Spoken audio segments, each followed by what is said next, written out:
د قرباني هغه څاروی چې هغه کون وي یا ړوند وي یا د هغه پوزه کټ شوی وي یا د هغه ژبه کټ شوی وي آیا د داسې څاروي قرباني دا صحیح ده او کنه. ګورئ که چیرته یو څاروی داسې وي چې هغه کون وي هغه څه اوري نه د داسې څاروي قرباني کله هم نه ده صحیح.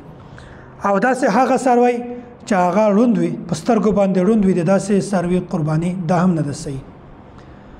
او درم نمبر باندې هغه څاروی چې د هغه پوزه کټ شوی وي نو د داسې څاروي قرباني دا نه ده صحیح. ها که چیرته څاروی داسې وي چې د هغه په پوزه کې غار شوی وي په هغه کې پړی بیوي یا چا پړی پکې اچولی وي د چلولو دپاره د کار دپاره یا د تړلو دپاره بیا د داسې څاروي قرباني دا صحیح ده.